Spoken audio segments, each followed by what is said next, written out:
Et votre invité aujourd'hui en direct sur Boursorama, c'est Christian Saint-Etienne. Bonjour. Bonjour. Économiste, libéral et assumé, c'est bien, conseiller Les Républicains de Paris. Bon, il faut vous faire réagir, c'est votre parti, Les Républicains, vous êtes conseiller de Paris. Cette affaire, encore une fois, d'emploi présumé fictif de la femme de François Fillon, le Penelope Gate, les montants qui sont en jeu, c'est pas des clopinettes, c'est 800 000 euros. La défense de Fillon, certains diront mieux, elle est quand même approximative, incohérente. Une nouvelle révélation quotidienne. Sa femme, ce soir, on va retrouver cette interview donnée au Daily, au Sunday Telegraph en 2007, où elle dit « Je n'étais pas son assistante parlementaire ». Ça vous ébranle tout ça, pour euphémiser? Il y a deux choses, je pense qu'il faut séparer. Il y a la situation politique et historique de la France, qui appelle exactement les mesures qui sont dans le programme de Fillon. François Fillon qui dit, soit dit en passant, a admis vous avoir lu, lu du Christian Saint-Etienne. Donc oui, c'est un peu inspiré de vous, il faut le dire. Absolument. Bon, et donc je pense que ce programme, il est absolument nécessaire. Les résultats de l'année 2016 qui viennent d'être publiés montrent que l'économie française patine. On va en parler, mais on ne pas sur autre chose. Non, mais donc les mesures sont absolument... non, mais parce que c'est un élément de la réponse. Donc le programme, il est exactement adapté pour s'attaquer aux questions fondamentales de la France, c'est-à-dire le chômage qui atteint des niveaux absolument insupportables. Donc le programme reste valable, mais la personne qui le porte aujourd'hui pose problème. Voilà. Alors, ceci étant, c'est pour ça que je réponds exactement à votre question, mais il y a un élément de subtilité. On ne peut pas, à l'instant où nous sommes, ça peut changer dans 3 jours, on ne peut pas, à l'instant où nous sommes, séparer le fait que là, avec Fillon, on a un homme politique qui porte exactement le programme qu'il faut. Par rapport à tous les autres candidats à la présidence, y compris Macron. Mais ça, c'était avant l'affaire, avant le Penelope Gate. Oui, non, mais d'accord. Mais donc, ça veut dire que le Parti des Républicains, parce qu'il porte exactement le programme qui est nécessaire, va certainement attendre le plus longtemps possible pour prendre une décision éventuelle qui conduirait à le remplacer. C'est ça qui est très important. Ce n'est pas un produit savonnette. Fillon avait énormément travaillé sur le programme. Il a présenté un programme qui correspond exactement au diagnostic qu'on peut faire de l'économie française et de la situation géopolitique de la France. Donc, perdre Fillon, ce n'est pas juste perdre quelqu'un parmi d'autres, c'est perdre celui qui peut véritablement sauver le pays. Il a rappelé hier qu'il voulait aller jusqu'au bout, il a dit « je vais aller jusqu'au bout ». Il demande aux républicains, aux parlementaires d'attendre 15 jours. Est-ce que vous soutenez cette démarche? Il faut qu'ils tiennent bon et en même temps on se demande comment il peut s'en sortir. Je pense que ça peut se régler sous 8 à 10 jours. C'est-à-dire mais dans quel sens? À un moment donné, il faut une réunion du bureau politique du parti qui pèse les pour et les contre, un peu comme je venais de le faire. C'est-à-dire, voilà un candidat qui porte le programme qui est nécessaire pour la France.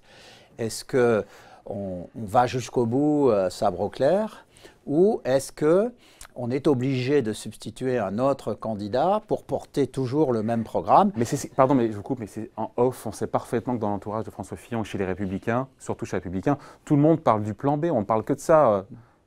Donc voilà, donc encore une fois, entre un remplacement catastrophique et un maintien désastreux, il n'y a que 2 mauvaises solutions. Alors, Et vous en pensez quoi, cette idée de ce plan B de... À l'instant où nous sommes, d'abord, ça dépendra de la décision que prendra François Fillon, parce que c'est un homme responsable. Donc, il a à dit, un moment donné, uniquement si je suis mis en examen. Oui, mais si la tempête médiatique atteint un niveau qui rend son élection improbable... Mais on y est là. 70% des Français demandent qu'il jette l'éponge. Oui, parce qu'ils n'ont pas encore tous les éléments. Donc je pense que c'est pour cela que je vous disais il y a quelques instants, 8 à 10 jours. Mais après, il sera de lui-même obligé de tirer les conséquences. Alors sur le plan B, il est clair qu'il y avait un candidat favori des médias et de l'opinion à l'automne qui était Alain Juppé, qui a effectivement dit qu'il n'était pas candidat. Ceci étant, on lui pose la question. Ceci étant, si le bureau politique lui demande, au nom des intérêts de la France, de porter le seul programme qui peut remettre la France d'aplomb, il ne pourra pas se défausser, il sera obligé d'assumer ses responsabilités. Donc pour vous, même s'il n'est pas mis en examen, il ne pourra pas suivre sereinement s'il n'arrive pas à apporter sa campagne, à faire... S'il n'arrive pas à apporter des réponses aux questions qui sont posées sous 8 à 10 jours, très clairement, avant la mi-février, il y aura une décision politique majeure que le Parti des Républicains devra prendre. Pour l'instant, Fillon reste un candidat prendre, même solide. si lui décide de continuer. Oui, même si lui décide de continuer, vraisemblablement, mais je n'imagine pas cette hypothèse. Je pense qu'à un moment donné, comme je le disais, c'est un homme extrêmement responsable. Et s'il y a un consensus du bureau politique pour dire qu'il y a un problème, il partagera ce consensus. Pour vous, c'est comme ça que ça va se passer? D'ici 15 ans, il y aura un bureau politique, et finalement, dans un conclave, on va décider, voilà, dire finalement, on débranche François Fillon et on met quelqu'un d'autre. C'est pas un conclave, hein, c'est le bureau politique. Oui, c'est 40 personnes, quoi. Non, c'est 80 personnes. 80, oui. 80. Et qui représentent toutes les sensibilités du parti. Donc, et on fait quoi? On vote à main levée, c'est ça? Non, pas du tout. Enfin, il y aura un débat, il y aura un vrai débat, et ensuite, oui, il y aura un vote. Mais je pense qu'à ce moment-là, si les éléments sont tels que le bureau politique pense à une écrasante majorité qu'il y a un problème... C'est le cas, selon vous? Non, c'est trop tôt pour le dire. C'est pour ça que je dis 8 à 10 jours, parce que je pense que François Fillon a le droit de présenter sa défense. Pour l'instant, il n'a rien fait d'illégal. Le problème, c'est a-t-il anticipé suffisamment à l'avance, le changement de l'opinion sur la tolérance par rapport à des comportements qui sont légaux, mais qui posent problème aujourd'hui. Et puis, enfin, légaux quand l'emploi n'est pas fictif. Si l'emploi n'est pas fictif. C'est pour ça qu'il faut lui donner une dizaine de jours pour répondre sur le fond. Bon. Ce Penelope Gate profite, on l'a vu dans les premiers sondages, dans les derniers sondages, à Emmanuel Macron, qui double François Fillon, ou en tout cas qui le talonne. Cette élection qui semblait imperdable pour la droite est en passe de devenir ingagnable. C'est ça la... Alors pour moi, elle n'est pas perdue. Hein. D'abord, Emmanuel Macron n'a pas réellement présenté de programme. On va en parler justement. Donc c'est un élément fondamental. Comment les Français recevront son programme? Deuxièmement, la personne d'Emmanuel Macron n'a pas été complètement investiguée. Donc si on la passe au même tamis que ce qu'on fait subir à François Fillon, on aura peut-être aussi des surprises ou des révélations. Donc il faut que la presse fasse son travail. Et puis surtout, je pense que l'orientation générale donnée par Macron de son programme ne correspond pas au diagnostic de la situation française. Je rajouterai même un dernier point qui, pour des politiques et des analystes politiques extrêmement versés dans ce sujet-là est décisif, c'est qu'il n'a pas de parti derrière lui. Alors, il se pourrait que le Parti socialiste le rejoigne en partie, mais ça ne fait pas une majorité. On a vu... Ce procès, on lui fait, mais en même temps, il dit qu'il y aura la moitié qui seront des citoyens, l'autre moitié viendra un peu de la gauche, un peu du centre, oui. Mais ça ne fait pas une majorité stable. Ou alors, on peut aussi imaginer qu'il se retrouve avec une majorité de républicains, et qu'ils doivent composer avec les... Une cohabitation. Bon, il distille en tout cas, l'ancien ministre de l'économie, il distille certaines mesures économiques. Il était hier sur France Inter. Il veut faire de l'impôt de l'ISF un impôt sur la rente immobilière en sortant finalement de l'ISF tout ce qui est détention d'entreprises, d'actions. Supprimer de l'ISF tout ce qui finance l'économie, ça doit vous plaire ça?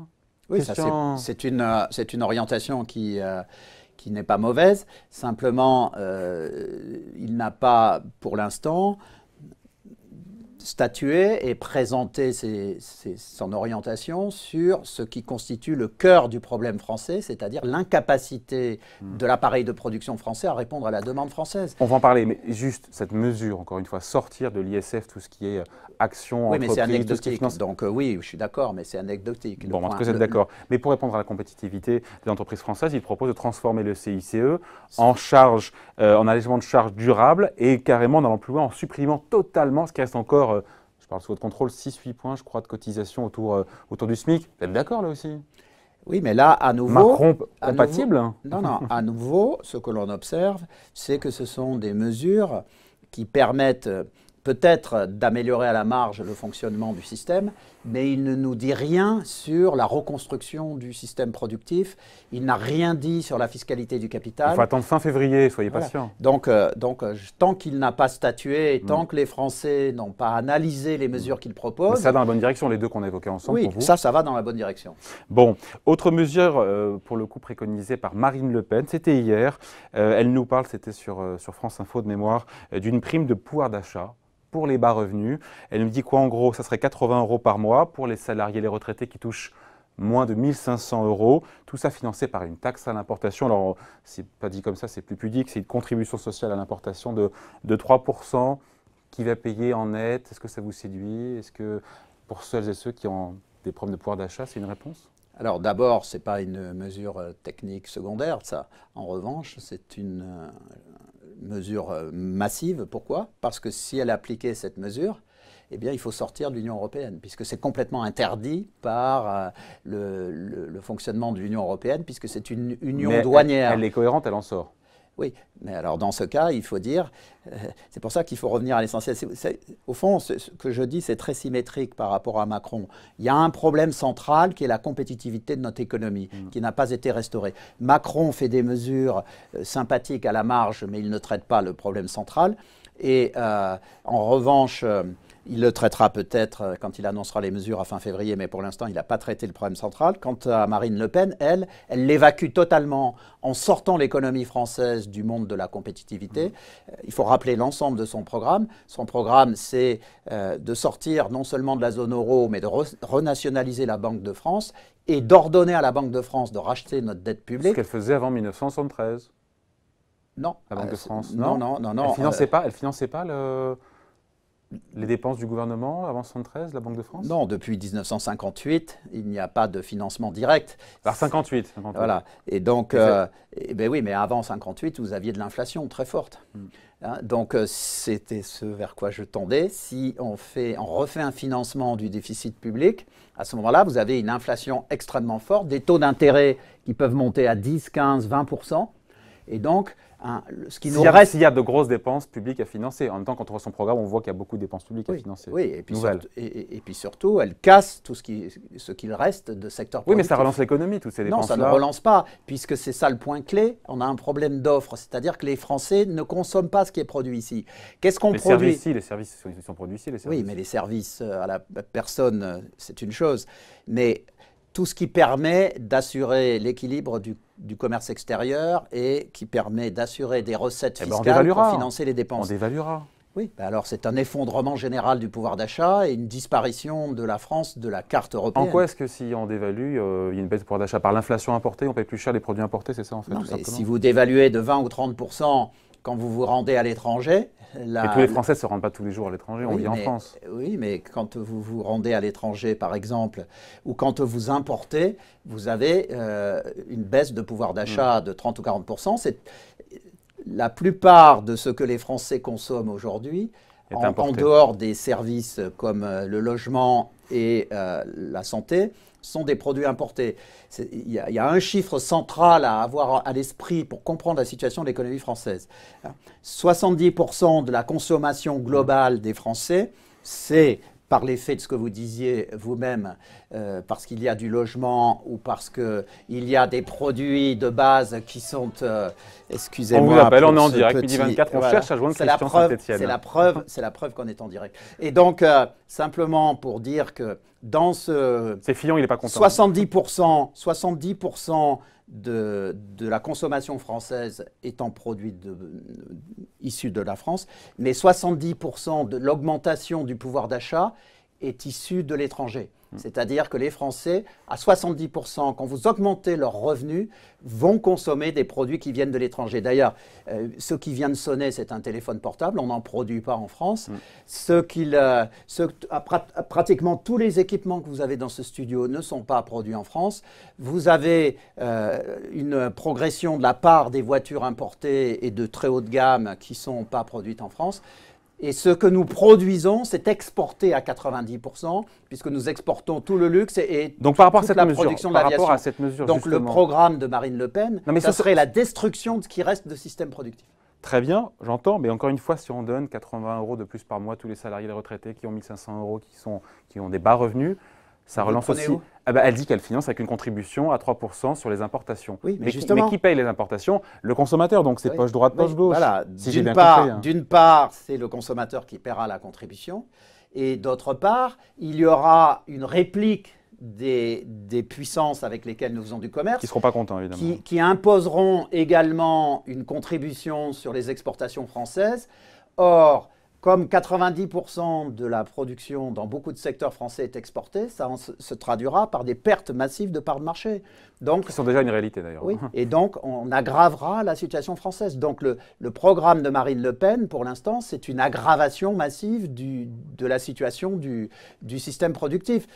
Effectivement, de ce point de vue-là, le programme de Macron qu'on ne connaît pas, les micro-mesures qu'il a annoncées ne sont pas mauvaises. Voilà. Alors que tout ce que donne effectivement Madame Le Pen, c'est catastrophique de bout en bout, hein, puisque quand elle annonce une augmentation du pouvoir d'achat des salaires.